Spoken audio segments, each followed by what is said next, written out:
maybe we need to do at least start with some metta, and maybe I can figure out some way that we can meditate and sort of focus on things that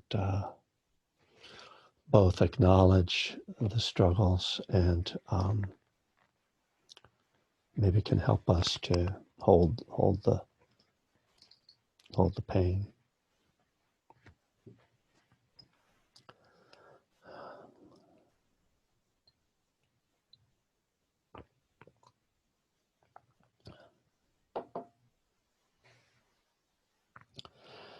So coming into your body,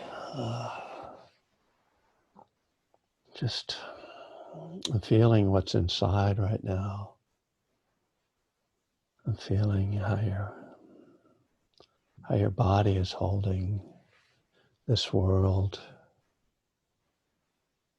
You know, the suffering of the world, we take it in. This is what the idea of trauma that's held in the body means. You know, we can look at a screen and read something or watch something, but even as we do that, our body is taking that in. So we need to bring love to our body, first of all, to the dukkha that exists in our body, the dukkha of being human, the dukkha of being alive.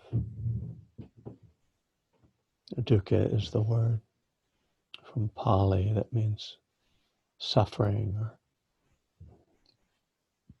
just not feeling okay.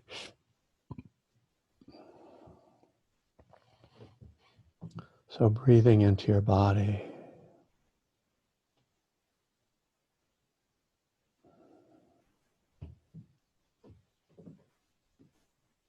And as we breathe, touch our own life, this brief life, this fragile life. We can think of what it means to not be able to breathe.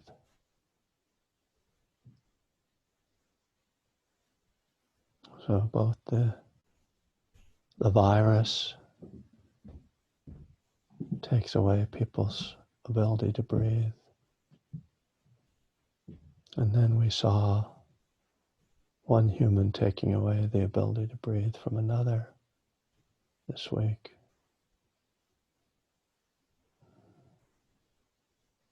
We don't usually think about the breath. We just take it for granted that we'll be able to breathe our next breath.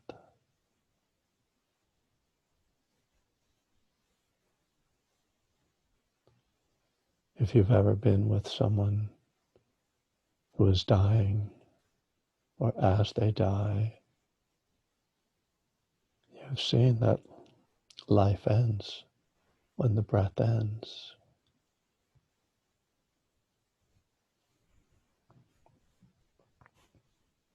So it is precious.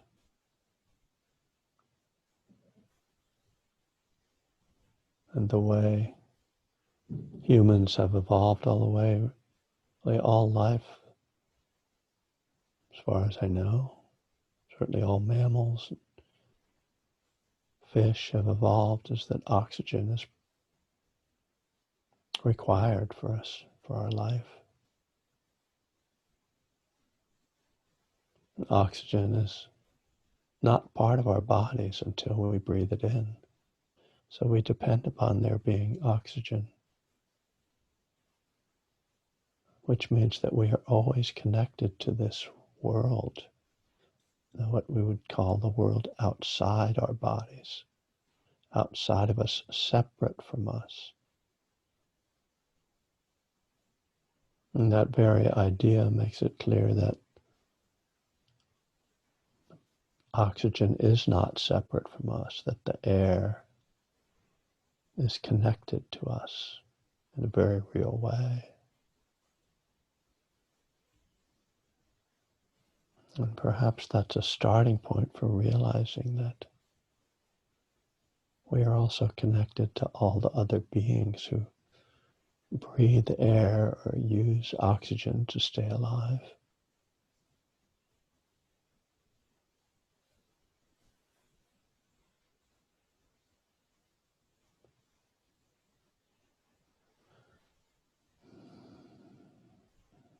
So the love we give our own bodies by breathing is the same love that each being gives itself by breathing.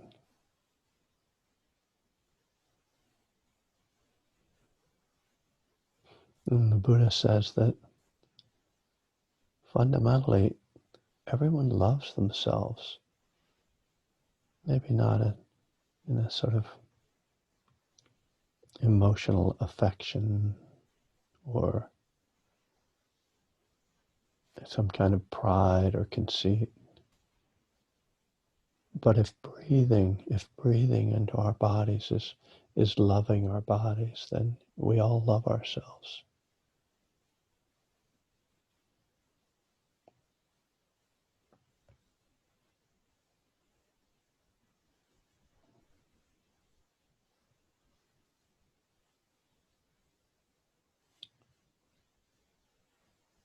And he says that knowing that each person cares for themselves in this way, in the same way that we care for ourselves, we wouldn't want harm to come to any of them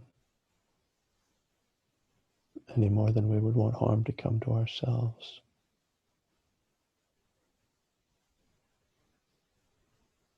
We wouldn't want to take away another person's breath because we know how precious it is to them.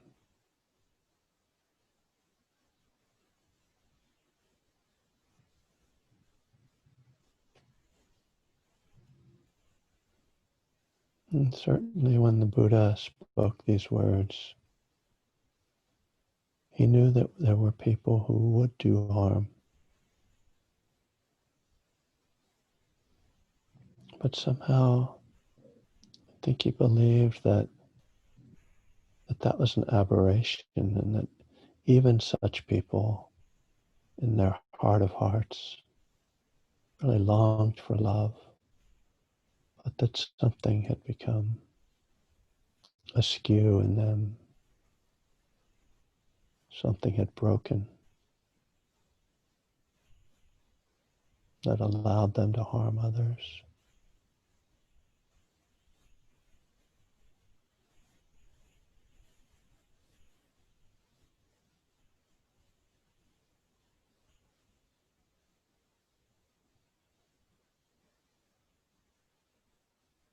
But he wanted us, he told us, we needed to even love those people who are broken, who are harming others. This is one of the greatest challenges of the Buddhist teachings, as it is of the teachings of Jesus.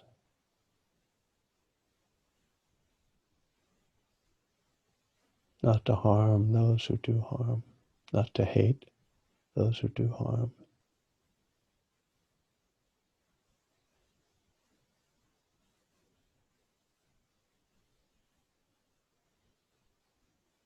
The Buddha was very practical about this. He said that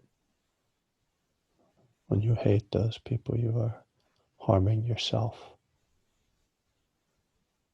You're letting that hatred eat away at your own happiness.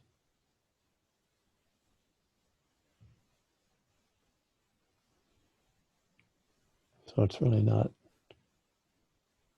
stated as maybe a moral argument, but in that typically Buddhist way, one that just addresses the practical reality. Hatred harms those who hate.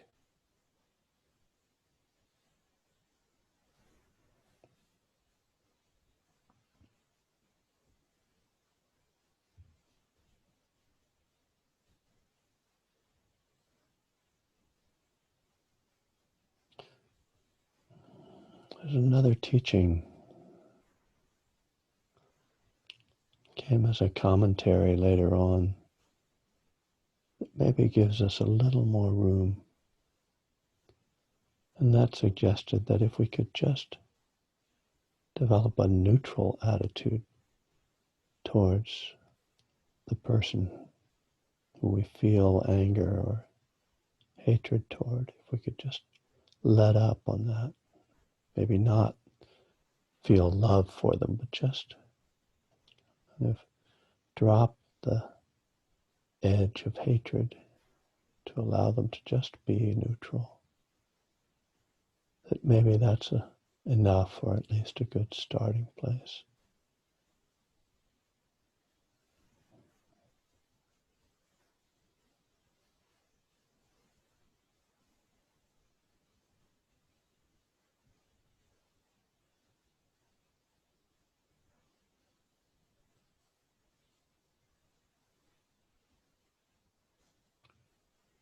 But the essential teaching is that love and compassion can't be selective.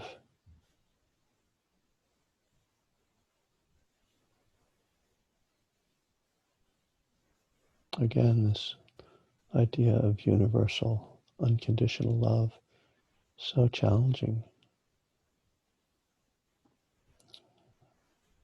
We don't need to measure ourselves against that. Maybe just allow that to be an aspiration,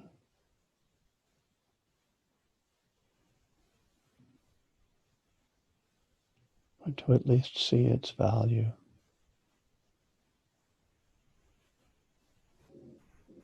Not to reject that as a guiding principle.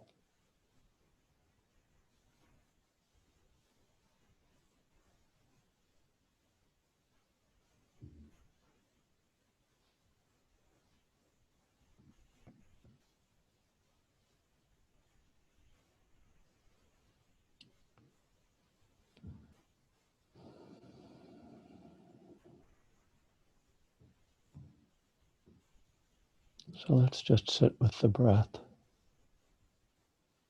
for a few minutes.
right.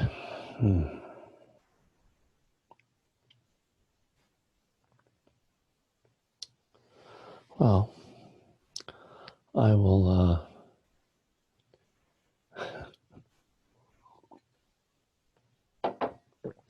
carry on. I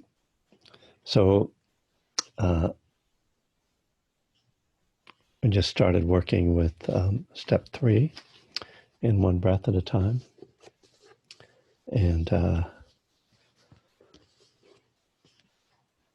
so this is obviously quite a extensive step, and the section we're in is page 53, making a decision. And there's a lot of narrative in here. You know, when I wrote this book, I tried to approach certain parts kind of novelistically in writing scenes, dialogue, and things to, I guess, to bring it alive and to make it not just sort of about things, but to be really where you feel you're there. That being said, it's not my favorite thing to read all those scenes, because most of them depict me in some of my worst moments and things that I don't really enjoy, not only reading about, but even thinking about. So I'm not going to read too much of this section tonight. I'll leave it to you if you want to indulge. Not that it's indulging, but whatever. And particularly, but this starts out with talking about. I will give you the framework of this. I think primarily what this section is about is how I went from being sober to kind of getting into recovery and kind of getting into the program that I I started out in June of 1985, just sort of surrendering to the fact that I couldn't drink or use anymore, and kind of, I guess, took a first step. And at that time I was a musician, and I went on the road for much of that year, and so it was challenging, and I wasn't going to meetings regularly, and when I did go to meetings, to AA meetings, I would just literally stand in the back, and listen, and I found it, helpful, and I found it, engaging and interesting and even entertaining, but I wasn't ready to join, and that was kind of my own personal personality of sort of not being much of a joiner, as well as whatever, all the typical resistance that one has to fully participating. So this section is called Making a Decision, and it really kind of, the climax of it kind of is my realizing that I wasn't really getting anywhere emotionally, and particularly this showed up around my behavior around women, and sort of trying to be fixed by, I don't even know if I can say sex, but certainly sex is part of that.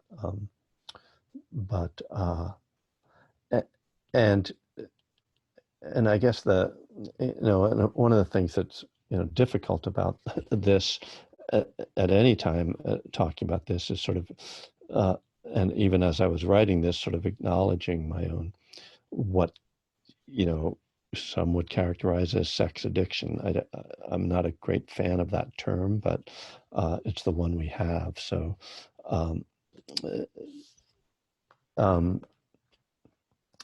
but the realization, which really I do make that connection, that I made that connection at that time, that there was no end to desire, to sexual desire or any other kind of desire that we get hooked in.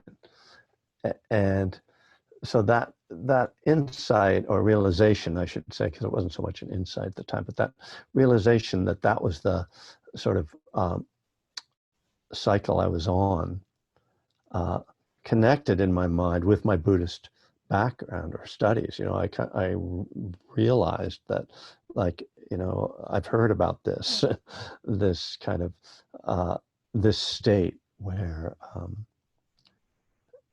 you keep pursuing something and where you keep pursuing something and it's never satisfying.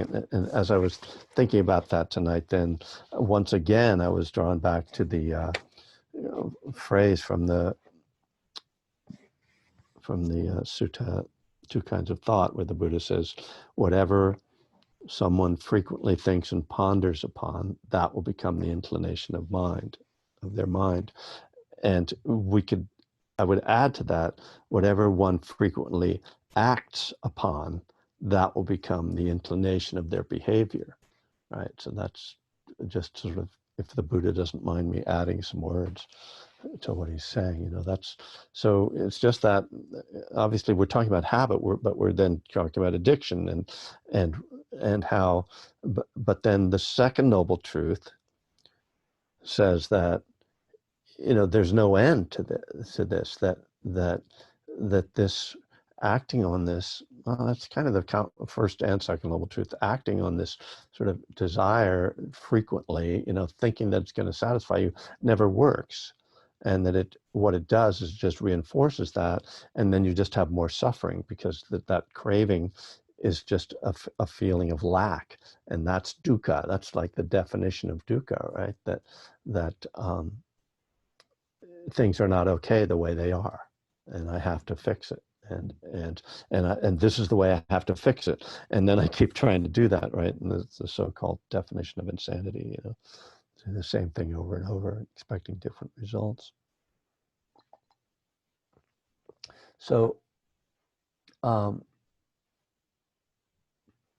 what happened, what that led me to was to realize that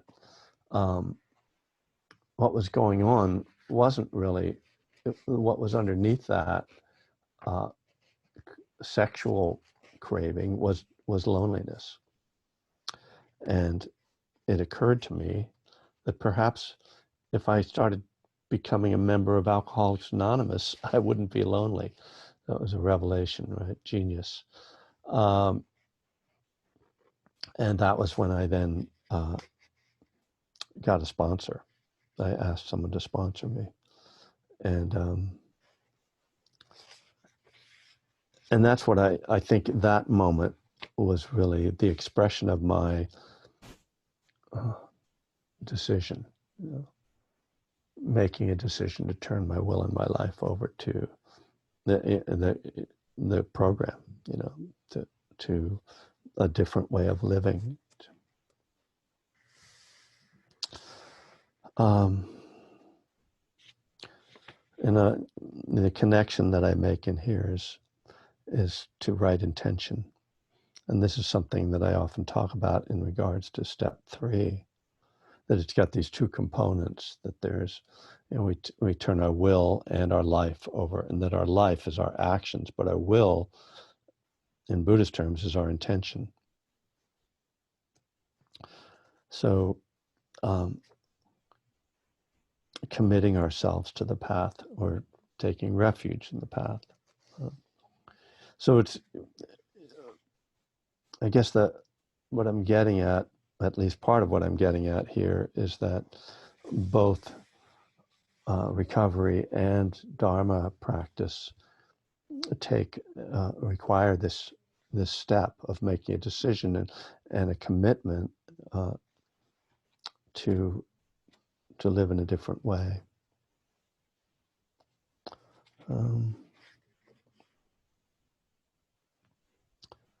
So I'll read this last part of this section. In Buddhism, the decision to commit ourselves to our spiritual growth is called right intention. This means quote, making a decision, unquote, to try to live a life based on the principles of compassion, awareness, and openness.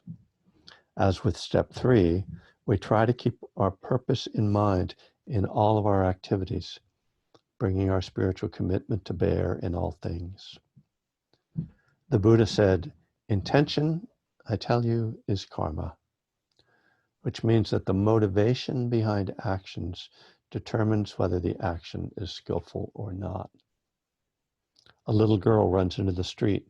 You scream and grab her, ripping her out of the way just before a car speeds by. Good karma.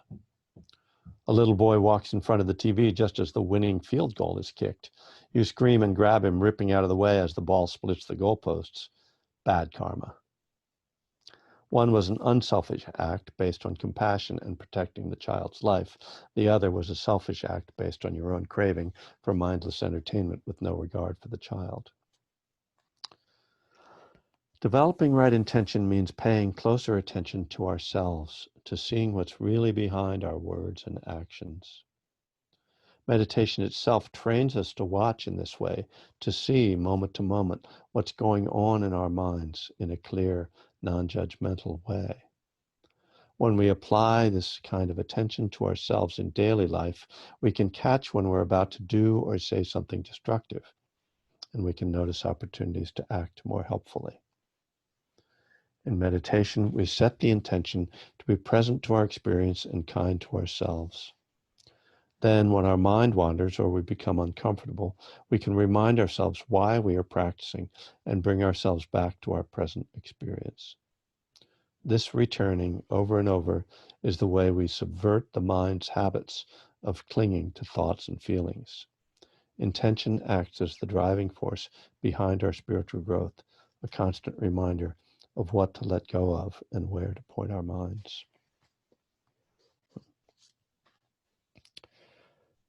Yeah, well, that's something anyway.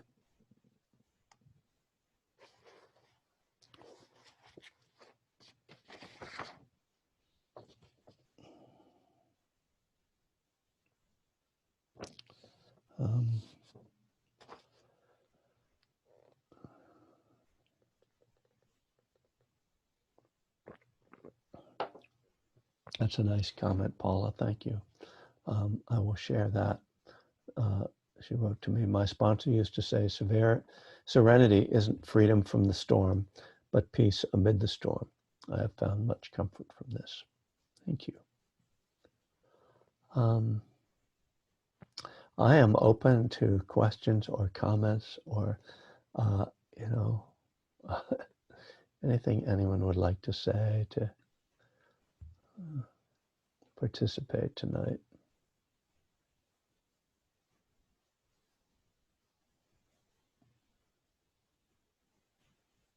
I know it's a little strange, to raise your hand in this virtual group, but we are all here for somewhat the same reasons, and so it's pretty safe.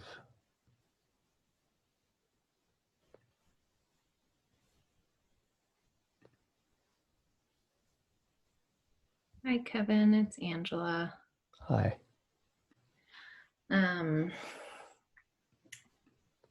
Thank you so much. And I have kind of a question. Yeah, we'll see what happens. So yeah, thank you so much for what you said at the beginning of the meeting. And I'm recording these, and I usually just hit record and then edit it after. And then I was like, I didn't record your beautiful words. And so during the whole sit, I was like kind of beating myself up about it, and was like, oh, what he said was like, so wonderful. And I didn't just like being hard on myself. And I guess, some of what I've gotten from recovery and like the third step in this challenge of wanting to be like, oh, well, it's okay, like God's will. Like there's like this trying to say like, oh, well, it's, things happen for a reason, or um, trying to find solace in, and like whatever is happening, that it's happening for a reason, or that there's some like higher power that is in control, and so it's not me, kind of thing. Uh-huh. um that like takes it, and then some. I tell my sponsor, like recently I told her, it feels like a cop out to say that sometimes, and then like starting to lean more into these Buddhist principles and think about karma. um it's like you make a decision, and then you take actions, and then there's a result of that. And so I guess just like how to find, yeah, like I don't know if I'm making sense, but I guess it's just like how to, when I make a mistake, or what I think is a mistake, Yeah. how to apply these teachings so that I can like be present and move forward, and uh yeah, because I dwell so much on things that I've done. So yeah, I guess that's kind of a Yeah. question. Thank you. Thanks for opening up a little bit. And I mean, I think that you're getting at a practical question again. I think fundamentally, like how do I hold things that particularly how do I hold things that I feel I did unskillfully or made a mistake. And I mean, I'm the step says God as we understood him, so my understanding doesn't have to be yours. I'll just say that I don't, when you say like there's a reason for everything, or um, that God has a plan or something, for me that gets too complicated in a way. It requires me to like sort of accept some other reality that I don't know anything about. When for me, my simplest way of dealing with it is to start with that happened. Okay, that happened. You know, and and that so that means that you know I'm powerless over that having happened. There's nothing I can do about reversing that.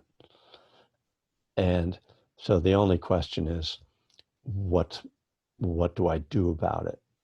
I don't have to come up with a reason for why it happened, because I mean,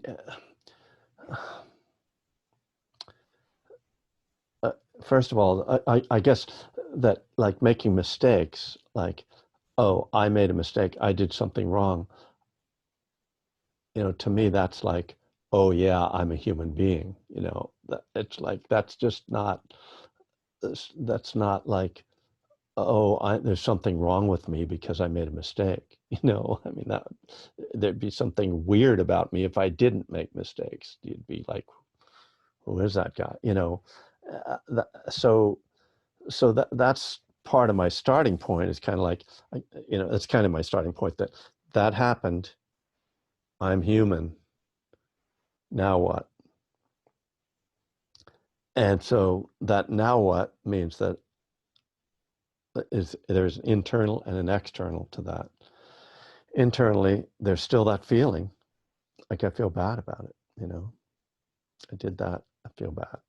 Okay, so in my practice, I work a lot with just holding a feeling and not, again, turning that into a story, right? if I start to complicate it and try to like figure it out and what blah, blah, blah, you know, what's wrong with me, you know, why do I always do these things, you know, then it just starts generating more of those feelings. So yeah, that doesn't mean that I'm not going to try to reflect on it or take inventory on it at at some point, but maybe that's not the first thing I need to do to like hold it and move through it. So okay, can I hold this feeling? And is there something I can do externally to make amends or to make it better? You know, and you know, and then if there isn't anything I can do, you know, I can then the final thing is acceptance, right? This is how it is.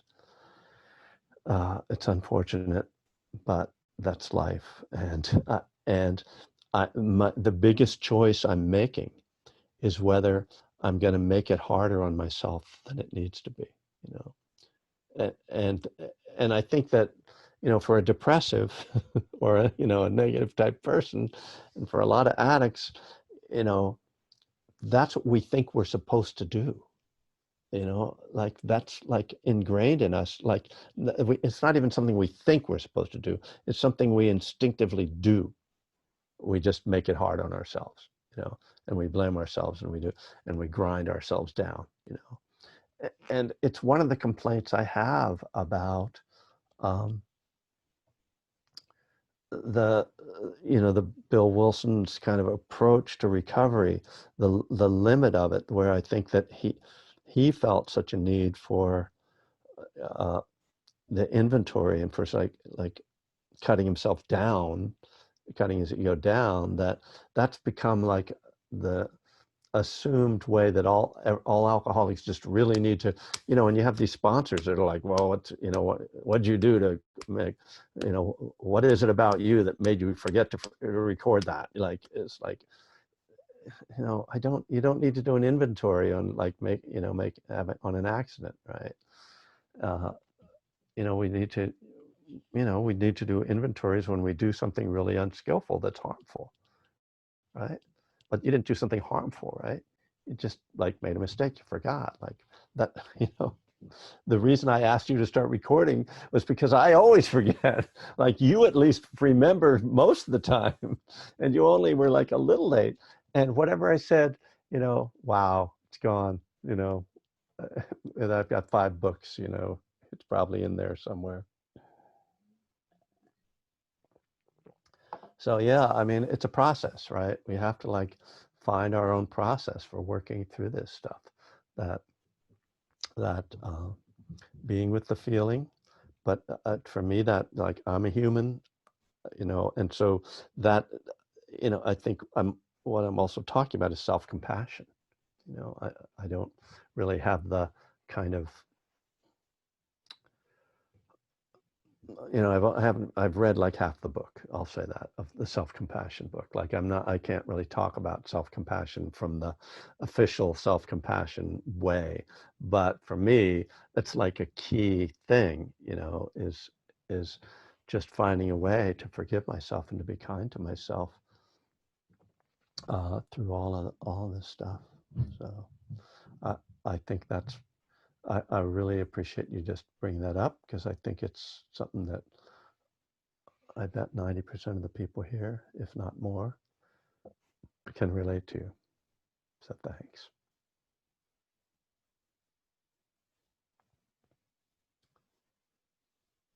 Kevin, this is Mick in Kansas City.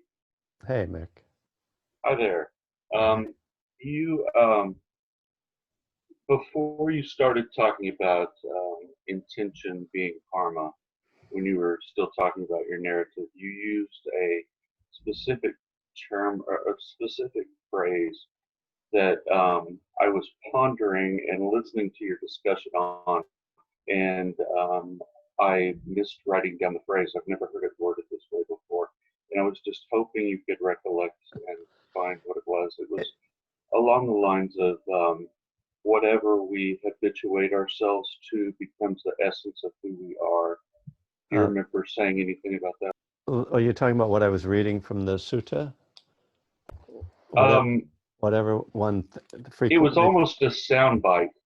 whatever one frequently thinks and ponders upon. Yes, right. So it's from the Majjhima Nikaya. I'll write this into the chat. It's the Majjhima Nikaya, which is the middle length discourses, and it's sutta number 19, and it's called Two Kinds of Thought. And I was talking about this a couple of weeks ago, I think. And it's in this sutta, the Buddha says that at a certain point before he was enlightened, he started to divide his thoughts into like the positive, like helpful thoughts, and the destructive or negative thoughts. The greed, hatred, and delusion versus the loving kindness and renunciation. And so, in the midst of this sutta, he says this famous phrase, which gets you'll see it quite a bit. James Barres often uses it, that whatever one frequently thinks and ponders upon, that will become the inclination of their mind. Whatever one frequently thinks and ponders upon, that will become the inclination of their mind. Now, thinks and ponders sounds like the same thing, so it's kind of, and I added to that, whatever we frequently act upon, that will become the inclination of our behavior. So That's it exactly. Thank you. Whatever we frequently act upon, that become the inclination of our behavior. Yeah. That seems like it's a definition of addiction to me, or how we become addicted in a way. I mean, there's other causes for addiction, but the most obvious one is that we just keep doing it over and over. There's the physical addiction, and there's the genetic, and there's trauma that kind of makes us vulnerable to that, and all that. But the repetition is kind of the thing, right? Kevin? Yeah. Hi, it's Abigail. Hi, Abigail. I just wanted to share that because we were talking about it, and over the last few weeks sitting with you, I've noticed what my mind does. I have nothing to do with it. It does it all by itself. In meditation, I go shopping. Uh-huh. And I'm not a shopper. I don't like to shop. I'm not a greedy person. I don't need things.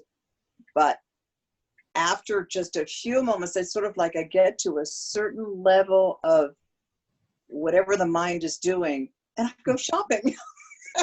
So it's the mind is just looking for entertainment.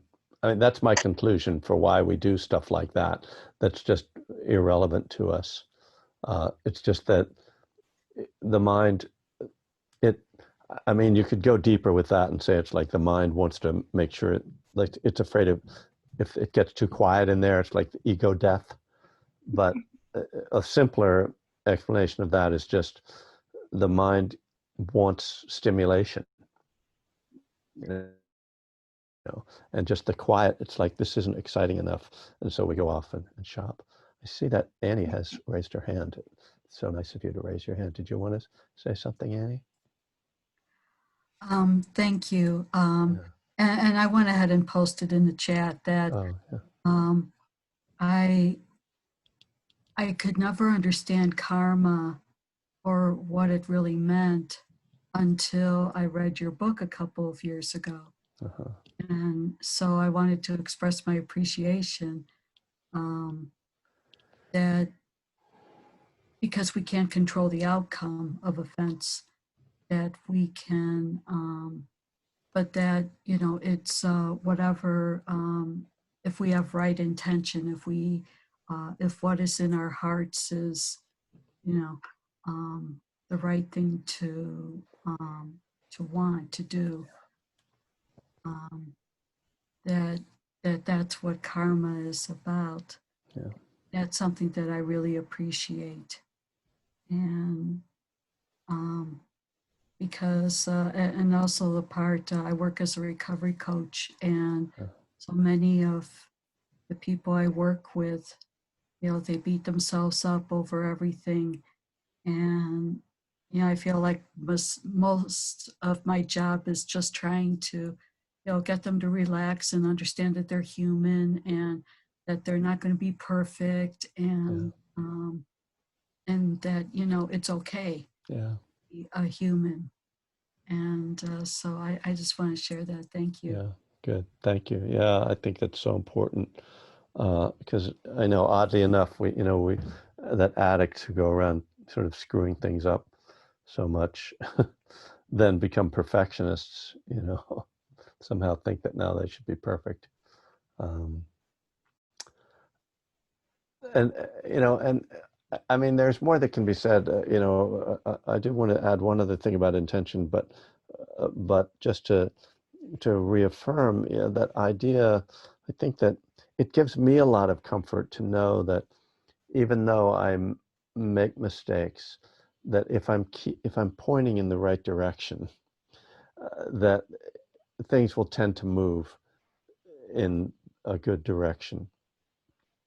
And it's not like always a straight line, and it's not always a flat road. It can be bumpy and wandering along, but it's still heading in that direction. I've been going through the Patrick O'Brien's books that are about the Napoleonic Wars and the sailors, and a lot of times they have to go sort of when you're sailing. I haven't done a lot of sailing, but a little, sail if the wind is in the wrong direction, sometimes you have to sail away from the place you're trying to get to, but you're still actually making progress. Tacking.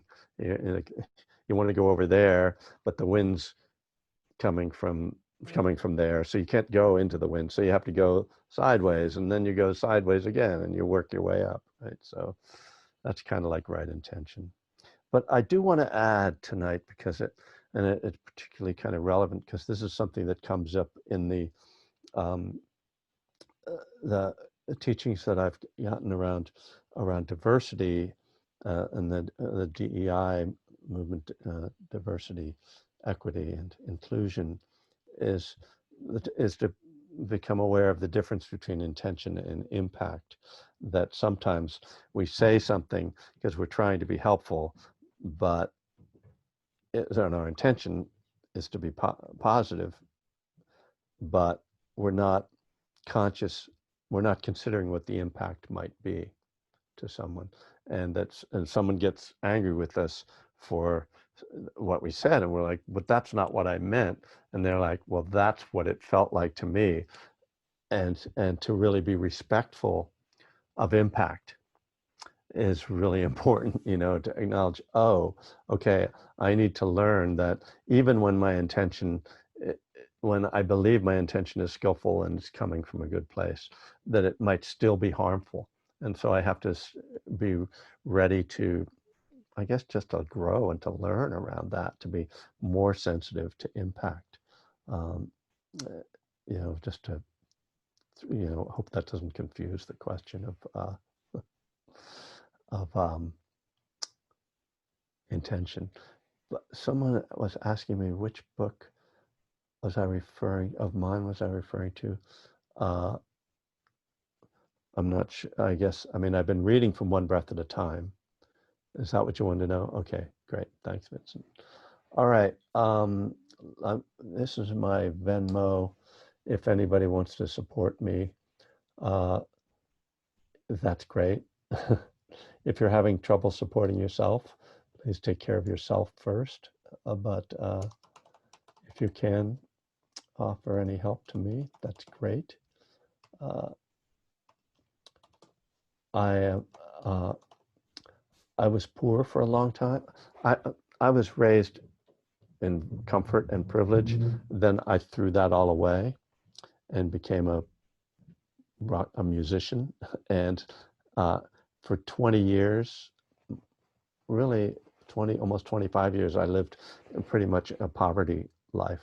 And now, because I frequently thought and pondered upon my poverty, I still feel like I'm impoverished, even though I'm not, but I'm always expecting that to happen. So I'm assuming that now with the coronavirus that I'm going to, be homeless probably next year. I'm expecting that, but I don't think my wife agrees with me. So, but if that's starting to happen, I'll ask you guys for help, for real help. But in the meantime, don't worry about me.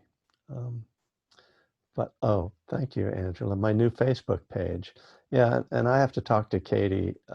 Katie, who, if you want to send more metta to Katie, who built my new Facebook page. Her daughter just was in the hospital, and she's getting better now. But I don't know her daughter's name. But you can send metta to Katie Salgado. She's in New Jersey. Because I'm still figuring out how to make nice posts. She has these beautiful graphics on there that I don't know how to do. I asked her not to do anything too flowery, so she's got I think it's kind of nice. It's like somewhat edgy. So what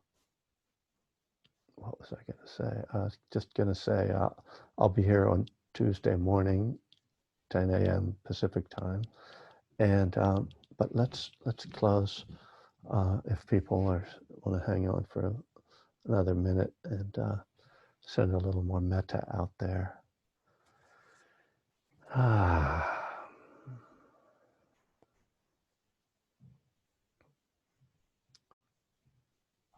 like to end with gratitude, so just gratitude for each other, that we are here working at sustaining and growing our recovery together, that we have these teachings that have been preserved, the Buddhist teachings for thousands of years, the recovery teachings for 80, 85 years.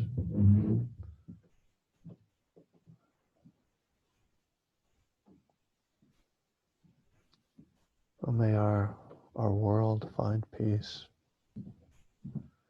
May all the beings on earth love themselves and love each other. May we grow and heal and find freedom.